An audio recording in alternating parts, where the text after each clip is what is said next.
Well, my name's Chase Brackey. I'm the Vice President of Business Owner Solutions here at North Star. And we've brought our wonderful partners from Mutual of Omaha to come speak to us today about paid family and medical leave. It is one of the hottest topics in Minnesota right now, as you can imagine, and with things expected to start January 1st, we're trying to get the word out about this as soon as possible to prepare employers for what's to come. If you could, please come and introduce yourselves, and then I'll let you just jump right into things, okay? All right, absolutely. So thank you all. The fact that you guys got up early in the morning to talk about PFML tells me that you're my people. But hopefully we'll be able to share some good information with you guys today about the upcoming program. Who's been in a presentation before on PFML? Only, okay, I was gonna say a couple people. So, we are gonna give an overview of the program, but we're also gonna talk a little bit about our experience with other states, because Minnesota is not the first to launch a PFML program, and we've actually learned a lot at Mutual of Omaha, going through this. So, way of introductions, I am Sarah Hepp, and I'm the Director of Absence at Mutual of Omaha. So I have been with the company since 2020, and since day one, walking in the door, my life has been eating, breathing, sleeping PFML.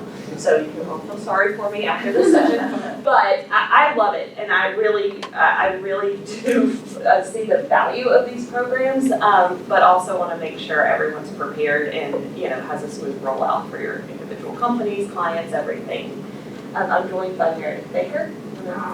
I'm Meredith Baker. I'm one of the supervisors over one of our PFML claims teams. So I get to see a lot of the day-to-day interactions, what type of claims come in the door, and how we navigate some of those pieces.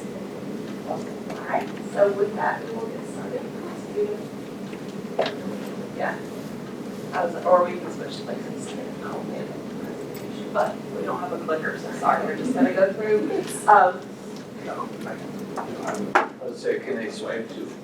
We tried swiping and it wasn't working, so we're going to start with an overview of the program and just kind of go over what the basics are, but also, again, kind of try to spin what we know and how this compares to the states that we have already seen. So first is just who is covered, and I'm getting this question left and right because, and it's really nitty gritty, hey, I've got H-2A, H-2B workers, are they covered under the program? I've got a truck driver who might drive through Minnesota on his way to Wisconsin. Is that subject? I actually got that yesterday. And so lots of different, things coming up as to who is actually covered.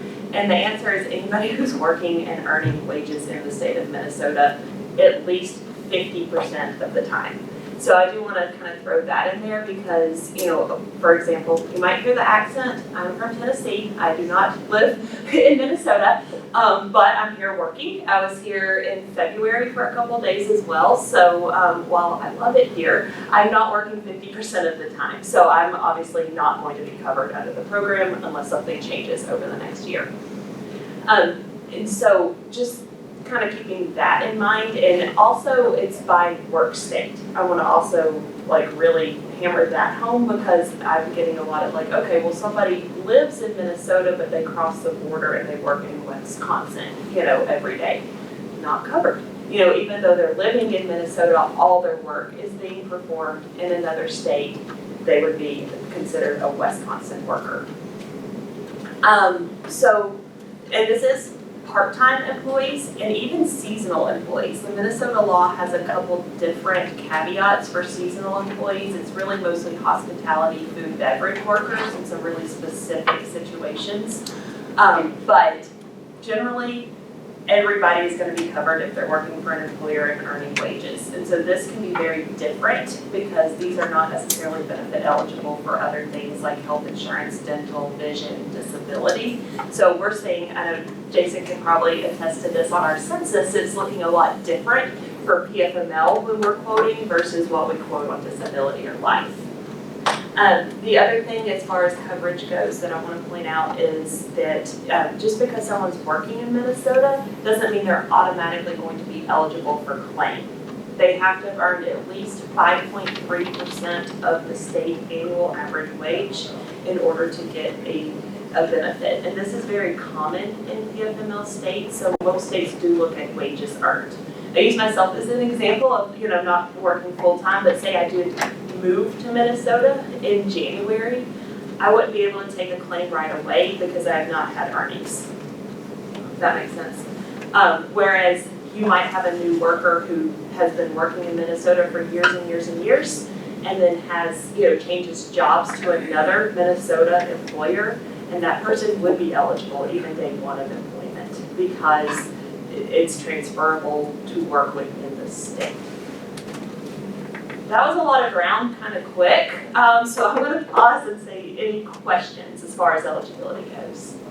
Is there like an 18-year-old, like you gotta be 18 to qualify? Because there's a lot of folks that have seasonal summer jobs that are working full-time and they're doing okay, but are they covering young adults that are under 18? There's no age limit.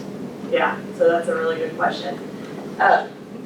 Yeah, great question. I've got a 16-year-old starting her first summer job this year, and so like if we were in Minnesota, that would be, subject to the PFML. And so, yeah, that's a wonderful question. I get student workers a lot too, as, a question that comes up, and generally, as long as they're W-2 employees, like there may be some weird other contract situations, like I don't want to go down too many rabbit holes, but in general, it's pretty broad.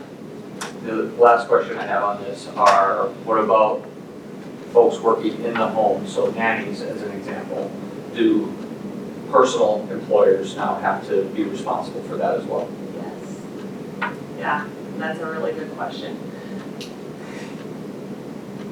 So, personally, Yeah, this seems a little personal here. So, yeah, but yeah, I mean, and that is something a lot of people who have not had to provide coverage, and this is, I'm just going to go down a little other rabbit hole here. There are employers that might not be covered under FMLA because they don't have 50 workers or, or whatever it is within a 75-mile radius, or, they're not subject to those types of laws. Well, now they are. And so this can really, really change how employers are looking at the benefits that they're offering employees. Right. The next thing that I want to cover is family relationships. Sometimes this gives some people angst. And so let's talk about this and kind of what we've seen in our block of business.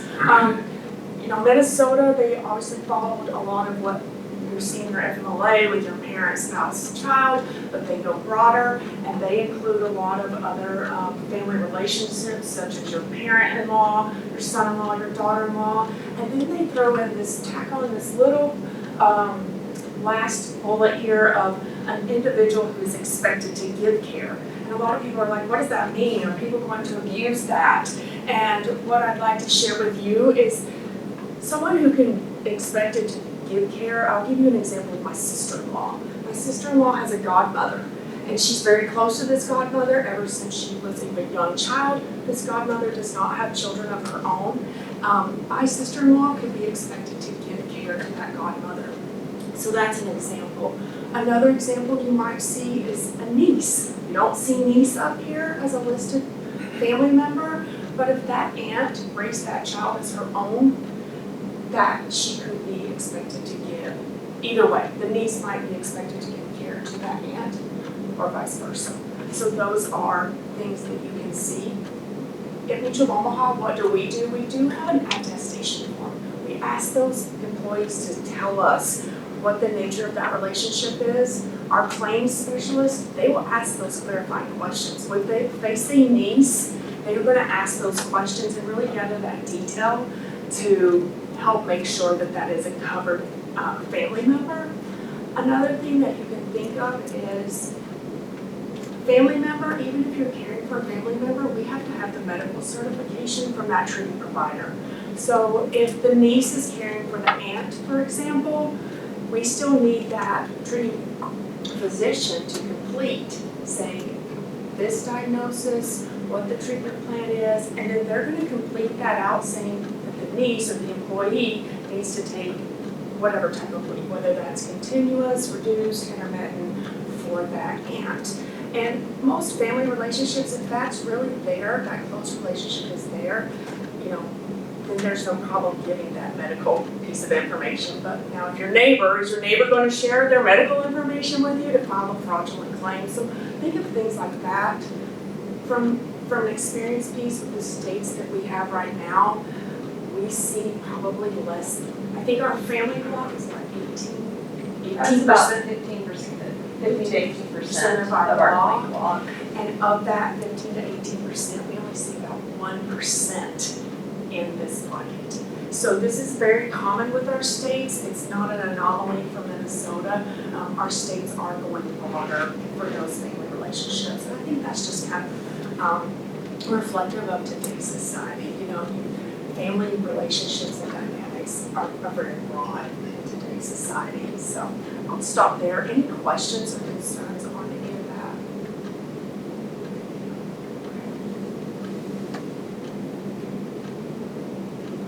Now we get into the financials, which is the really fun part.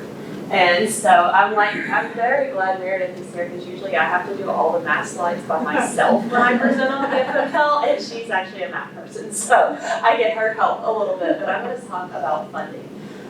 So one thing that Minnesota is doing that's very unique is there's no pre-funding period. Does anyone know how many states are launching PFML in 2026?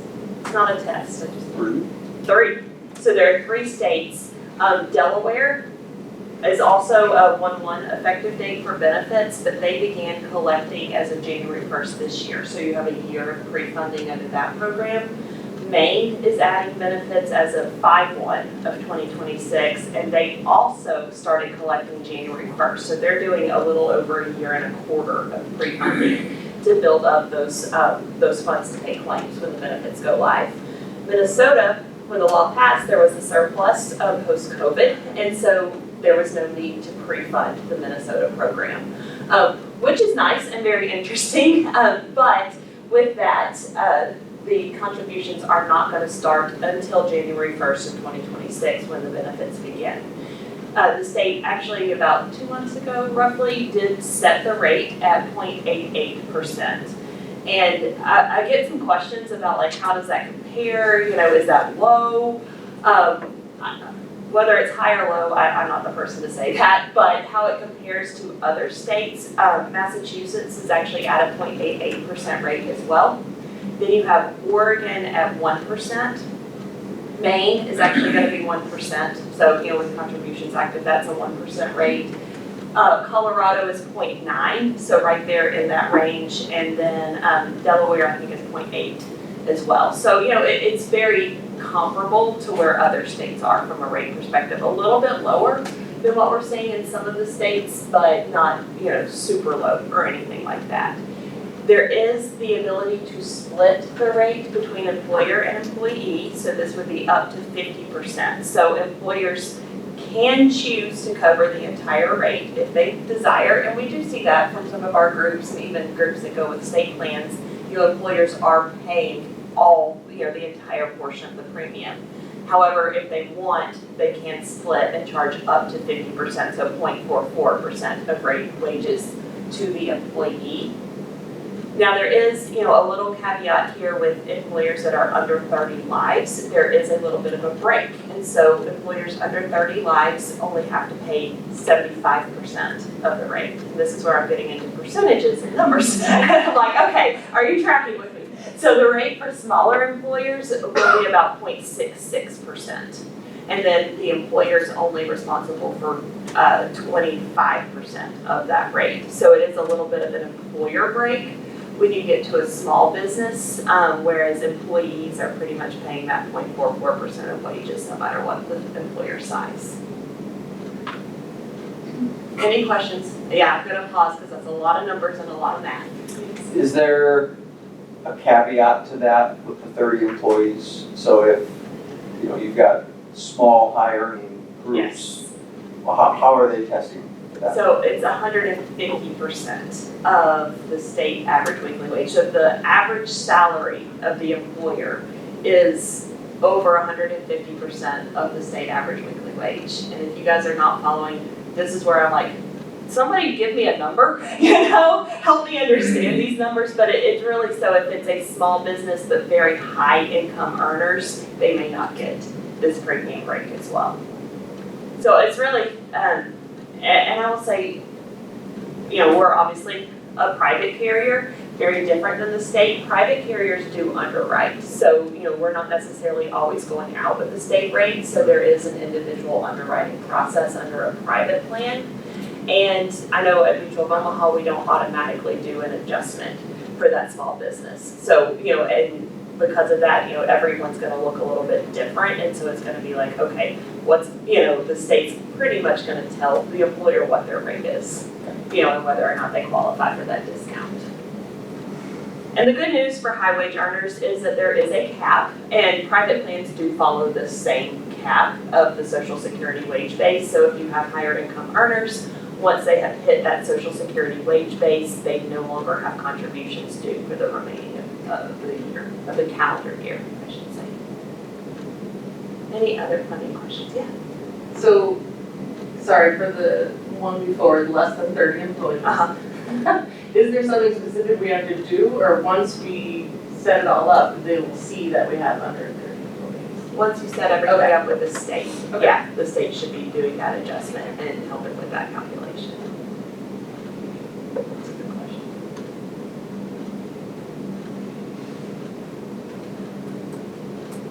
Talked about percentages, I just like a little bit of numbers, and so this is kind of the breakdown when it comes to all of this math and everything like this. I just like to do a little bit of, the breakdown of what this might look like. So if you have quarterly payroll of $100,000, it's a nice even number. It's what I like to use when I do math. The contributions are gonna come up to about $880, and then that can be split 50-50, or the employer can choose to cover the entire amount.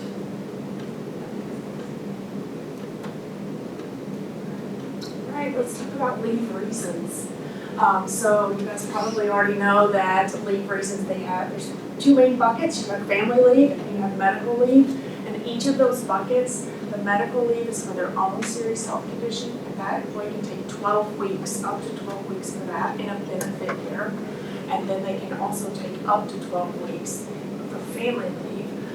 But in a benefit year, max is 20 weeks. A lot of times a good and easy example is maternity claim.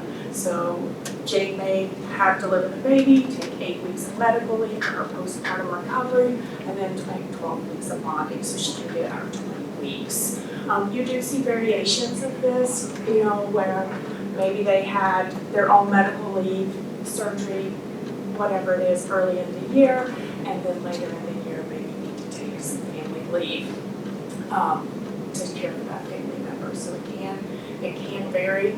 I want to get into these a little bit as far as employees' own serious health condition. That is about 50% of our block. So that is the biggest leave reason that we see. And then bonding with a new child, 35% of our block. So these are the biggest reasons that we see. Qualifying military exigencies, I think right now currently we only have 2 claims in our entire block of business for this. It's very, very small. That's really going to be when an employee's maybe spouse is deployed and they need to, handle things legally, or for the children's sake, whatever they need to do to adjust during that deployment period. And then safe leave. Anything am I missing in this one? You all know what safe leave is, are you familiar with safe leave? Thank you. Maybe a little bit more detail on that. Safe leave is someone might be a victim of domestic violence. They may have been assaulted. And those claims, if that is the case, on our end, we will require, again, an attestation form. We act pretty quickly on these claims. We want that employee to be able to find safety, move out of the home, file restraining orders, whatever the case may be, if they've been assaulted or are a victim of domestic violence. Those are the 2 biggest that we see. We will request anything that they have to accompany that attestation form, such as a police report or a court order or anything like that, we typically move pretty quickly with that attestation form so that they have the ability to take leave quickly, and then follow up with that documentation. That's just our personal philosophy and process. We don't want anyone unharmed.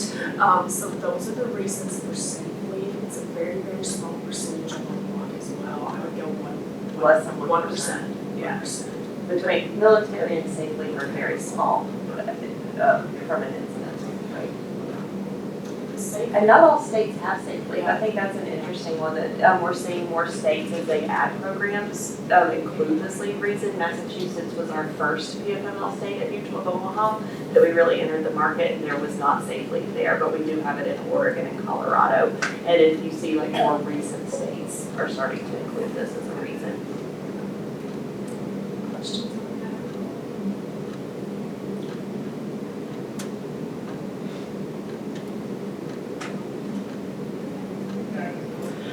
I'll take this slide then. I'm getting used to that. Yeah, Somebody else. So, for those of you who enjoy the numbers like me, follow along, and for those of you who are not loving math, hopefully this slide will give you some good like visuals. I'm very much a visual learner, and like I grasp things better when I see things. But the benefits are calculated for those employees. It's tiered. There's 3 tiers.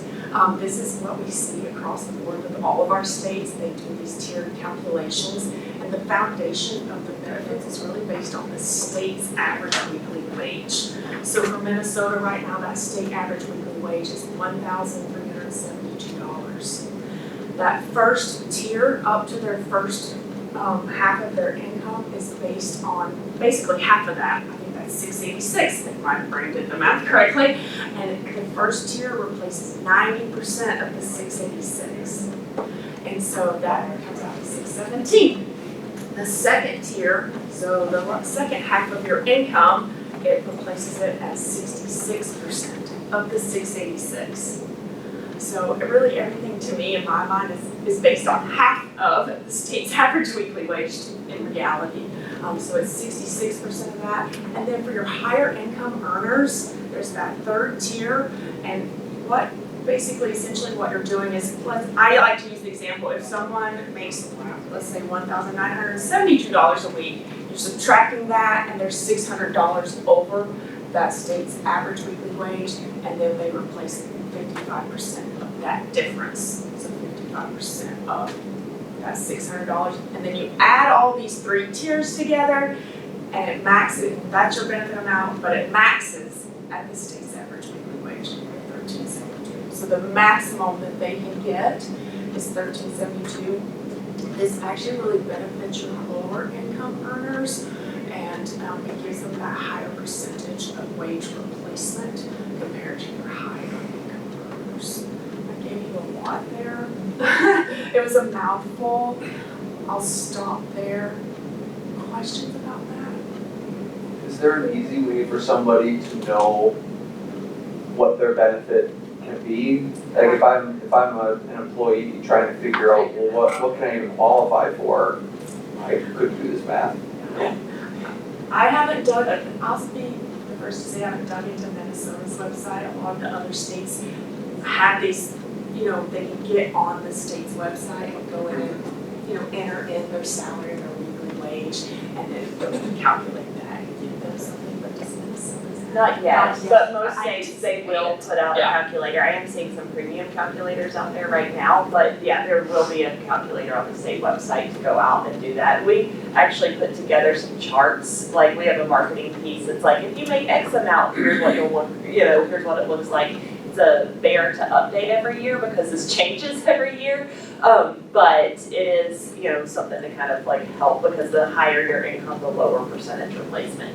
Just typically, do those calculators, are they just generic calculators? You don't have to put in any personal identifying information? Correct. Yes, you don't have to go in and, So you can actually search another state and put it in. Yeah, exactly. Well, but the other state calculations aren't the same. So that's another, but you could use another calculator and be like, well, but the states don't make it easy on us, and, they're like, Massachusetts does 90% replacement, but it's up to 65% of their state average weekly wage. There's all these different breakdowns. of how they're calculating it. And actually Minnesota's the only one with 3 tiers, so it's actually a little bit more beneficial because most states are capping it, like the tiers are based off the state average weekly wage, and if you make more than the state average weekly wage, you're done. So Minnesota actually does have that extra tier, which is beneficial for higher income earners. But yes, so I have seen every state eventually add one, and I will say, it's only as good as the information you put in too. So employees could go out there and be like, I make $7 million a year, and it's gonna give them a benefit amount, so they have to kind of understand the input. And the wages in Minnesota are based off like their quarterly wages prior to leave the 4 quarters before they go out on leave. And so if you have someone who's making overtime, someone who's making, commissions, bonus, that could really increase their wages from a calculation, and it might not be their straight salary. We see a lot of times where I've had employers be like, hey, that's not what I thought, they would make when I use the calculator, and you're like, well, the earnings, were not the same from an input perspective. And one thing that I wanted to point out is this 7-day qualifying period. Minnesota has this, and if you're familiar with short-term disability plans and those elimination periods where it's, they have to be continuously, disabled for 7 days, and then that period is not payable, that's different from Minnesota's PFML plan. And what happens is, this is just saying that that employee has to be on a qualifying leave for at least 7 calendar days before it says you can pay that first 7 days. So we go back and pay that 7 days, but they have to be continuously on leave for that qualifying event for 7 days. I think the intent there is just so that employees can't file a leave for 3 days of the flu, for example, and that's what that is. So it's not a non-payable period, it's just going back. This is applicable to all leaves except bonding. And bonding, there is no 7-day qualifying period. So, for example, a non-birthing parent might want to take just 5 days of leave, following the birth of the child, and we would pay that immediately. Is that 7 days cumulative? So if I do 3, 3, and 3, I've now hit 7 days, but in 3 different stretches? So yes, but it's really calendar days, but we would look at the fact that you're having 3 days here, but 3 days later. So it's a great question for intermittent leaves if it's expected to last. Like, so if the event is expected to last up to 6 months is what we usually see doctors say, like start at 5 for that. So while, you might only miss 1 day for your migraines, we know that you're going to potentially, this is an ongoing leave, so that would be payable. And you don't have to accumulate the 7 days and actually be absent 7 days before they're payable. We're looking at more of the event lasting. Gotcha. Yeah. Intermittents, where I don't see us denying a lot of claims, or not denying, but, I don't see a lot of claims falling in this bucket except for, like Meredith said, like the flu, where it's just 3 days and I didn't miss a whole week of school, week of work. I have kids, so and I've got a sick kid at home actually missing school this week, so that's on the mind.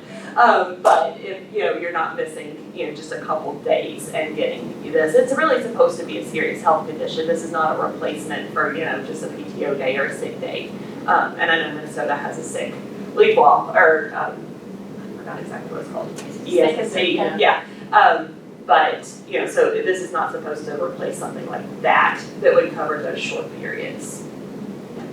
Say like as a caregiver, like for example, my sister lives in Kansas, but she comes to Mayo because she had a brain tumor. So I go there a lot and meet her, and I'm like her caregiver when she's there. If you don't know for sure it's gonna be 7 days in a year, would you have to plan, like she's probably gonna be here more than 7 days and do it ahead of time and then wait 7 days? What we That would makes probably sense for- see, yes, it does. What we would probably see on the medical certification is the doctor's gonna say the condition is going to last probably 6 months, a year, depending on what it is. And, probably longer, but usually doctors are looking at 6 months to a year at a time. And so we would see that and say, okay, this is going to last. Even if you might not have to miss 7 days specifically for her, we just know that that's an ongoing condition and her condition is gonna last more. Does that make sense? Yeah, but you wouldn't necessarily, if you didn't end up using the 7 days, you wouldn't mix it.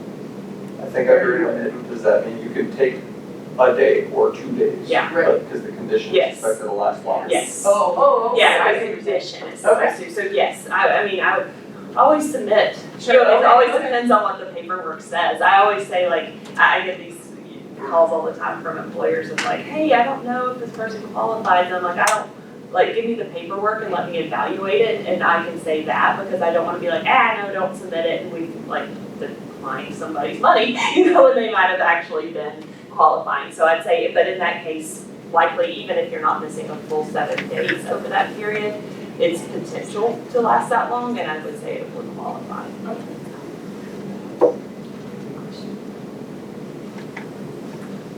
We did have a benefit calculation, and Meredith did this amazing math in her head where I was going, oh my goodness, 617. I was like, wow. But we did have an example, and I love that. Nice $100,000, easy number to use, but this is an example of an employee and just how those tiers break down. And I did choose this number because you can see this is coming very, very close, you know, $1.25 over the state average weekly wage, so if that gives you an idea of where employees might land. If you have someone making over $100,000 a year, and this will increase October 1st of this year, so just to keep in mind, we only have the number that we have, you know, to use right now, but the state average weekly wage increases every October 1st. But as it kind of stands right now, if you have employees over $100,000 a year, they're probably gonna max out their benefits. If they're under that, then they're gonna fall somewhere between the different tier calculations. Yeah, sure. So, something that sometimes employees, in a situation, a health condition is temporary, so they use PTO 5 days, all of a sudden it hits a week, they get paid for those days in payroll, they end up filing a claim because it's now more long-term. How does that work with the claims payment process? That's a great question. And no, I'm gonna let Meredith speak to this, but, and that's something in, I'm gonna say, we can't speak for state administration because it's a little bit different, but we see this all the time at Mutual of Omaha, and so we'll just kind of caveat this with this is how like our claims team handles it. So, I think that in these scenarios, this is where our claims team really partners with those HR points of contact with each of the employers. And our claim forms actually ask, you know, did you pay them paid time off, sick pay, those type of things. I've seen different employers handle it differently. So it's really that partnership that we have with, you know, with the HR departments. In Minnesota, we can't offset anything. That language is not there for paid time off. It's there for like workers' compensation or those type of pays, but not for their paid time off. And additionally, the state says in the regulations that an employer cannot make that employee take their paid time off, and that has to be a mutual agreement. So what happens is an employee and an employer can mutually agree that maybe if they want to top off and make that employee whole.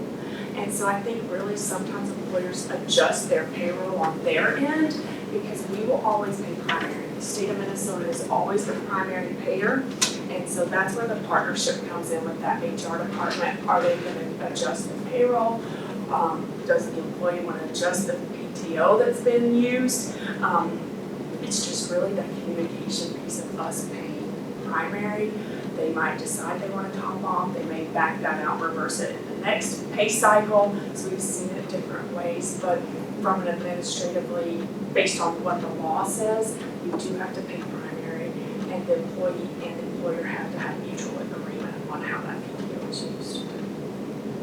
Well, That help it answer your question? it varies. Real tricky. It is real tricky. We get these a lot and we're like, oh, and that's how we have to partner and be like, Every that's employer going on. handles it differently. Uh-huh. And so there is no, just box answer for it. Just need to go back and pull. Yes. You know what I mean? Yeah. Especially with not knowing where we're gonna get that payment from.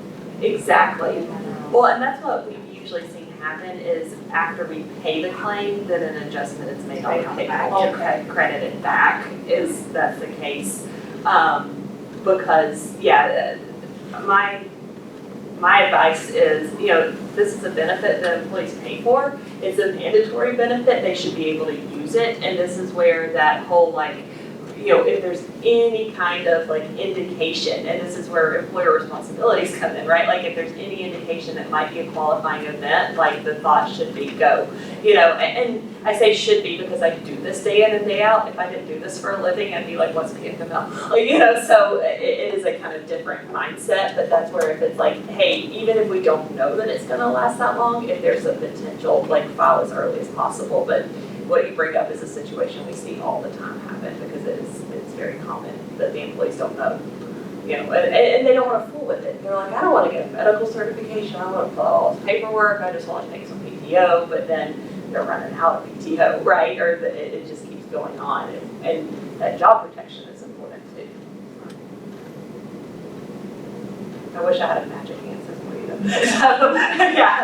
It's a difficult one.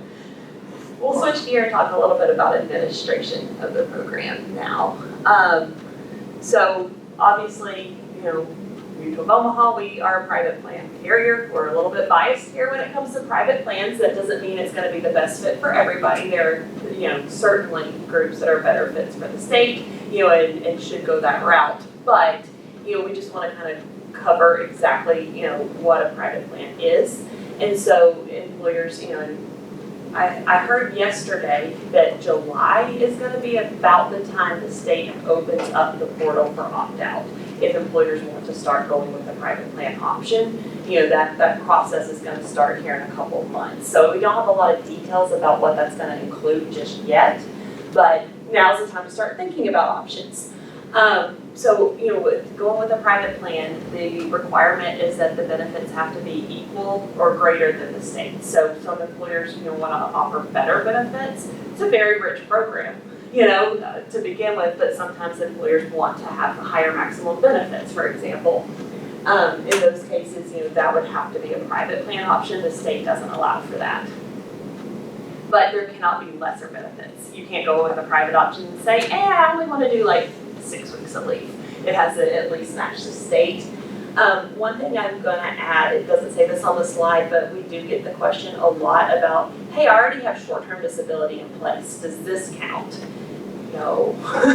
No, it doesn't match the state program, and there's no job protection with a short-term disability program. And just pitfall from other states and hearing from them and the data that they'll sometimes share their private plan application data, and they're denying a lot because employers are submitting plans that don't qualify, or an internal leave policy, like a PTO policy or something like that. It really does have to be a true, mirror of the Minnesota PFML program to qualify.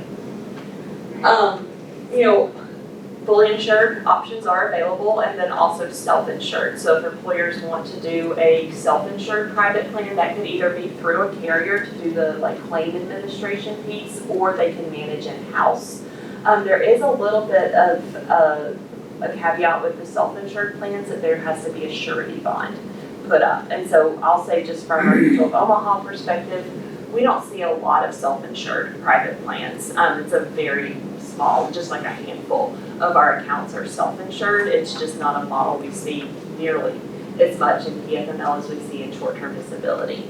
That doesn't mean it's not the right fit for some groups. We do have some groups that this is absolutely the best fit for them, but just wanted to put up that surety bond is an additional requirement in going a self-insured route. Any questions about that? Just a general question. So when I'm a benefits administrator, so when I enroll people, I'm just curious on which Omaha works this. So you have somebody that lives in Minnesota. Do you have an extra field where you ask for the work in state and how much they, you know what I mean? Yeah. To figure out who owes a premium for, And Jason, please feel free to chime in from that perspective, if you have anything to add here from a quoting perspective. I'll say from an enrollment perspective, we don't enroll for PFML because it's automatic, like the employee doesn't elect coverage, it's, it's a little bit different and everyone should be covered. And for our billing, when we're looking at that, we do quarterly and arrears billing, which is how the state does their contributions. So it's really, and self-administered, so it's up to the employer to look and say, okay, these are my Minnesota workers and here are their wages. I think If it's a lot of self-reporting, which is exactly how it's done in the state too. And for a Yeah. private plan, that's one option that employers have, is they can ask for those non-Minnesota employees to be covered employees. I think Sarah had shared yesterday with some of our groups that we filed our policy with the state. We're waiting for approval, but that was part of our filing, was to have that option if employers wanted it to cover their non-Minnesota workers. So Have an throw it equity off. of benefits. When you brought that question up, it Yeah. shot in my mind. Yeah. Yes. Yes. So there's some And so- employers who want that equity for all of their employees. It cannot be done through the state, but it can through a private If they prefer. carrier. So, which we're in the process of working on that approval process. But to that point, and just a caveat with that is they can't be covered under a different PFML program. So if it's a worker in like Colorado that has a program, they're gonna have the Colorado insurance. We can't muddy those lines with the different state leave laws, but if it's a worker in South Dakota who doesn't have a program, we could look at that option. But you With can have, underwriting approval, I always have to say you can that. have different designs within the private plan, right, to match that state. So if you want Massachusetts, Delaware, like all those states, you can have employees in those states match those states' programs within the Yes, private plan. yeah, we offer, at Mutual of Omaha, we have a New York offering, we do New Jersey, the TDB only, so the disability, we don't do the FLI. We do Massachusetts, Oregon, Colorado, and then we will do the Delaware, and Maine as well, and Minnesota, of course, and then Maryland, once it actually goes live in a couple of years. So, but it is a different design, so, employers have, and we do have groups like that where they have employers in all the states we manage, and we have a plan for each. It is separate, like it is kind of like, it's a PFML policy, but it does have to be purchased separately just because the rates are different for each state and the benefits are different for each state, if that makes sense. You want to talk a little bit about why us? Or how we do claims? Yeah, I think, just with regard, I'll speak to Mutual of Omaha on this one. As far as how we administer claims and things you can see is coordination of benefits. That's really a big advantage for employers, is if we have your short-term disability policy, for example, and your PFML, the employer group they only have to file one set of claim forms. So we're not asking them to complete all the short-term disability claim forms and all the leave claim forms. One set of claim forms, whichever one they complete is fine. We have an intake department, and when they see both products, they'll set up the claim automatically for both products. Our personal philosophy is we want our experts to stay experts. And by that I mean we have disability claim specialists only handling our disability claims, and we have PFML claim specialists only handling our PFML claims. We do not cross those lines. This is complicated, especially when we have so many different states and different regulations, and disability in and of itself is complicated, and so we want those guys to stay experts. What we do though is we have one area that houses all of the information. So our disability claim specialists and our leave claim specialists can go to the same place and see each other's medical records, claim forms, they can see each other's phone calls, and they communicate. So they let each other know, hey, I've approved my claim, and they see those things, and we try to make that a very seamless process for our customers, both the employers and the employees. And sometimes, employers are like, hey, I just filled out this claim form, and I'm getting 2 communications, and so we explain, the advantage of that for them and for their employees. I think as far as a lot of questions, that we get is, do do I keep my short-term disability policy? What's the advantage of it when I have Minnesota PFML? And there are advantages. There's different eligibility pieces, for example, as far as, I'm trying to think of a good example of. Well, if you had like a short-term disability policy with a 30-day waiting period, say for eligibility, but then you have somebody who is a new transplant to Minnesota and has not earned, the 5.3% in that 30-day period, they could be eligible for short-term and not the PFML, and then also the exhaustion. So Meredith talked a lot about 50% of our block is our medical leave. So these are people that would qualify for short-term disability in a lot of cases. And then you have 12 weeks, right, in a benefit year. And if employees are using that, say, intermittently, I always look at like a cancer claim. Yes.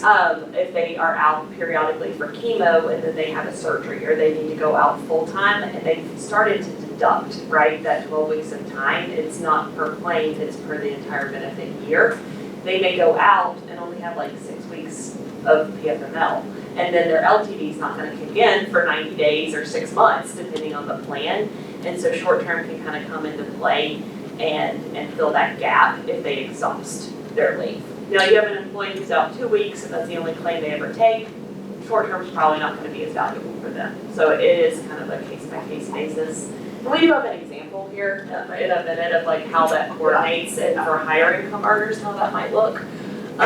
The other thing I want to talk about with private plans is, Minnesota's still building the program, still working on the administration piece, so we don't know a lot about what that's going to look like. But just what we've learned from other states is there's usually just a general contact number, right? The employee may not even have a claim rep assigned to them or have a name of somebody. It might be someone just behind the scenes processing. Whereas with private plans, our claim reps, their name, their extension, they're on every letter we send, they get their email, so they're working with someone directly.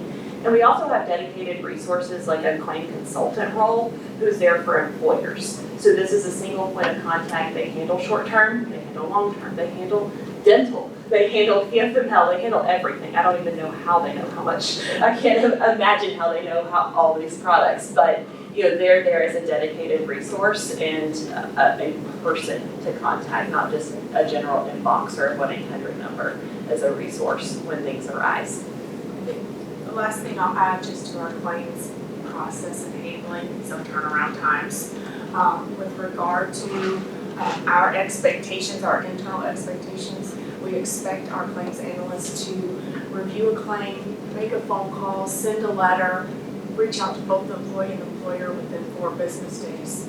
Currently and historically, our claims team has been on a 1-day turnaround time, most every case. So that means if a claim was filed on Monday, by Tuesday, that employee and employer should be hearing that claim specialist. And that is a fantastic turnaround time for this team. I'm so proud of those guys for maintaining that. They've done a fantastic job.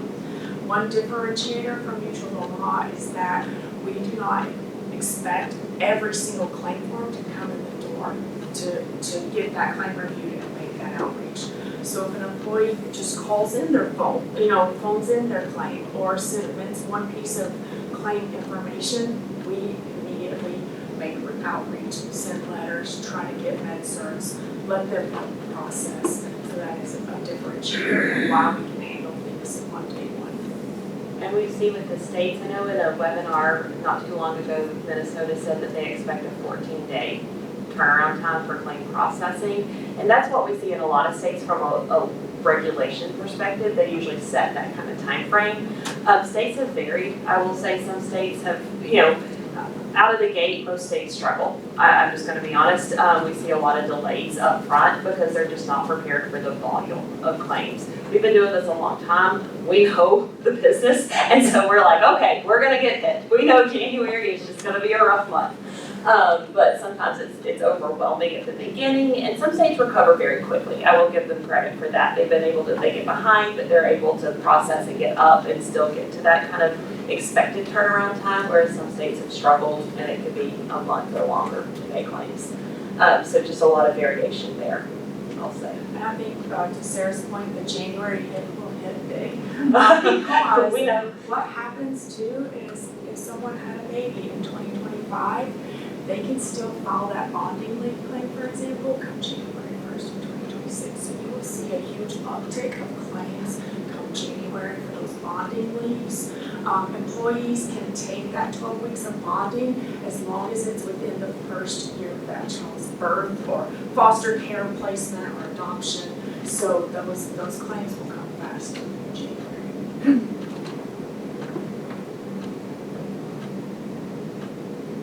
And we've kind of talked about this a little bit, I'll speed up a little here, and then the next slide is where we talk about, like an employee example with the coordination of benefits and why keep STD, but this is the time to start really thinking about benefit plan designs and existing benefit packages. So what happens is, employers have these amazing benefits in place, and then PFML comes in kind of like a train and just hits those benefit packages and you're like, what have you done to me? So just think about this is a state program and the state program expects everything to be built around it, and it will be a primary payer. So this is where looking at what's already offered, do we need to make changes from some of our internal policies or even short-term disability plans? We looked at the state average weekly wage being a maximum of $13.72 currently.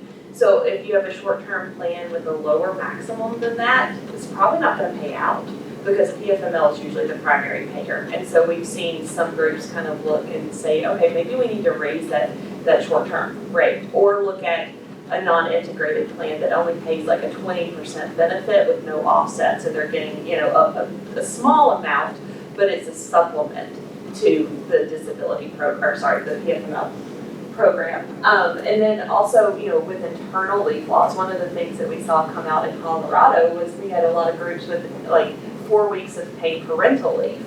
And employees were going out, they were filing their PFML claims, and then they were also getting paid through that parental leave. And it's like, okay, they're getting double paid. Who's doing what? And I always say, look at what is the intent of the program. Do you want it to run concurrently and be able to top up? Because, as we saw with those benefit calculations, nobody's getting 100% paid. So would they run concurrently if you have an internal leave program that, say, does pay 100% for 4, 6, however many weeks? That could supplement the PFML to make the employee whole. Or we have one account that was like, I want them to get this time after, so they could get 12 weeks of pay and then 4 weeks under our program after. And I'm like, that's very generous. And people are out of work a long time, but you don't want surprises, right? You want to make sure that those internal leave policies have the right language to talk about how it should interact with the PFML program. And I'll say from a Mutual of Omaha perspective with our short-term disability, our fully insured, they all have a state offset provision, so that's automatically going to be included in there, and that's for all states. Any state that might apply, there's usually offset language, but that's something to kind of be thinking about. Jason? Yeah, I just want to add to that point with the offsets and short-term disability, the coordination of benefits. Come January 1st, all short-term disability plans will have a reduced rate due to the duplication of, paid family medical leave and short-term disability. As we talked about, there's still valid reasons to consider keeping that. And what we're seeing for January 1st is, if you're looking at these different maximums, the elimination periods, if a group currently offers a 14-day elimination period and a $300 weekly benefit, the rate's going to come down to almost zero, right? Now, but if a group has high earners and maybe a $2,500 weekly benefit, well, that's still a short-term disability plan, if that makes sense. So just different things to consider, but I just want everybody to recognize and understand that come January 1st, there will be discounts on short-term disability.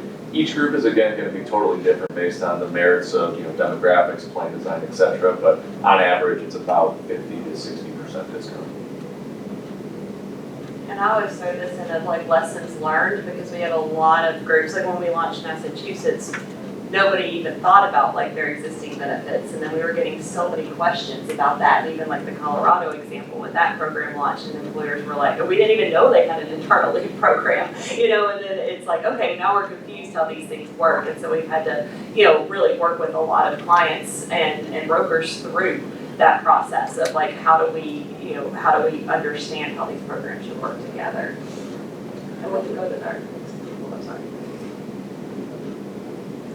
this is just a quick example of like what this might look like for different employees. So in the first one, we have like a parental leave, so there's no short-term disability.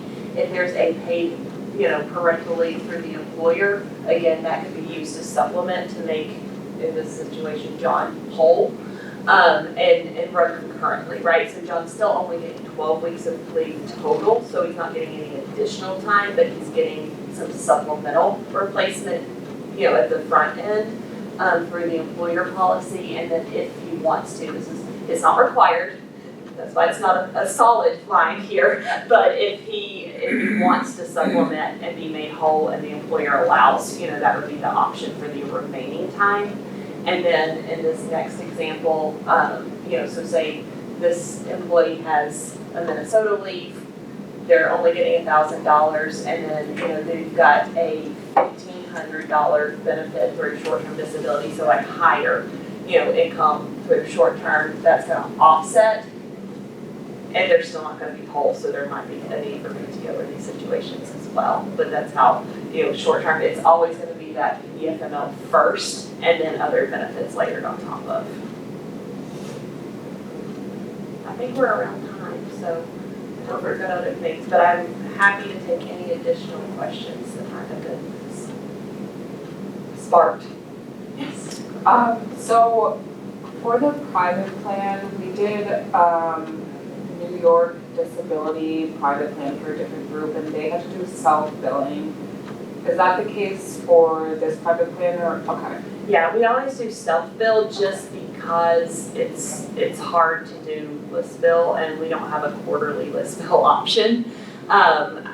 Billing's not my strongest point, I'll just be honest, I'm on the claims side, but with that piece, it's just kind of to match how the state does it with the quarterly and arrears, so that we're accurately charging. We did go out with a monthly option actually in the beginning with Massachusetts, and we realized this is not right, or we're overcharging or maybe undercharging, and so that's why we're doing the quarterly and arrears. Thank you. Could you speak to just the notice requirements when we have to notify employees, and then if you don't make changes to your payroll by January 1st, then what happens? All right, that's a good question. So everyone circle December 1st on your calendar. So that is your date. December 1st is the deadline for notifying employees of this leave. And we talked about the benefit calculator that states put out on their website. The state will do a model notice that you can hang as like a break room poster, right? And so I don't know anyone who actually gets a paycheck in like an actual envelope, but I've heard of them called envelope stuffers, or like something you can include, with the employee's pay stub. But, just to notify them of like the changes coming. But that has to be done by December 1st. The state will give a model poster. Private carriers usually take that and do their own because it also has like how to file a claim. And we don't want our employees or our employers going to the state to file a claim, so we'll take that, and even other carriers, will put their contact information and claim filing on there, so that needs to be done 30 days in advance. And if you don't set up payroll, and so if as of January 1st of 2026, there are no employee deductions being taken, the employer's on the hook for the whole time. So that is, you cannot retroactively take contributions from employees, and I've seen that happen. So that's another good thing to know. Some employers are like, oh, we haven't been doing this for 6 months, and it's like you can't charge them back. Like you're on the hook for that 6 months, and you can change it going forward with 30 days notice, but you can't retroactively take it. Yeah, we've had people get surprise bills where it's like, Yeah. oh, I gotta pay into the quarterly tax, and now, oh, I haven't been charging for it. It's like, well, you're stuck with that bill, so you gotta Yes. make sure it is, Exactly, that's a big piece. I just have one last question, just kind of as a takeaway, comparing the Minnesota plan, we know that the state rate is, 0.88%. How does that compare to, for example, Colorado, right? In Minnesota, we know that the combined maximum is gonna be 20 weeks total. It's a very rich plan. How does the 0.88 compare, and combo that with the plan is on, how does that compare to Colorado in their rate? So Just out I of went curiosity. through like the different rates of the states Yeah, how- earlier, but like the different plan designs, that's a good one. So Colorado's 12 weeks, same leave reasons, actually the exact same leave reasons as Minnesota, but only 12 weeks, any combination. Oregon's only 12 weeks, Connecticut's only 12 weeks. Massachusetts is probably the richest from like a duration standpoint, because you can get 20 weeks of medical and 12 weeks of family, but up to 26 combined.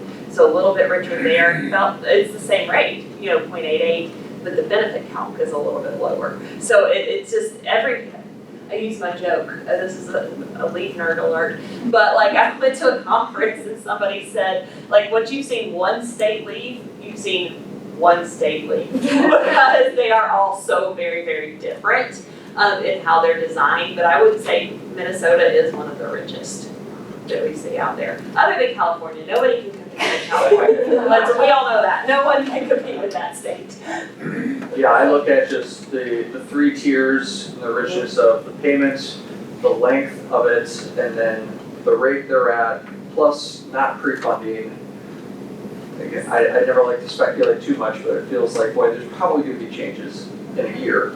And especially if there's a lot of groups that could go private with a better rate, it's gonna leave the state with all the other concerns, so. But yeah, I can take over from here, but yeah, I think, at least from our perspective, we don't go into this saying everybody should have a private plan. I don't think that's the goal. It's to help educate people and understand what are your options? What is this gonna cost you? What is this going to cost your employees? And then how do you start making decisions around other benefits that might coexist with this PFML plan? So there's a lot of decisions people have to make. We can start quoting private plans now, so we can see if it makes sense to go with the private plan. I believe the opt-out period said is July, so we're gonna start looking at if somebody wants to go private, they can start filling out the opt-out stuff in July.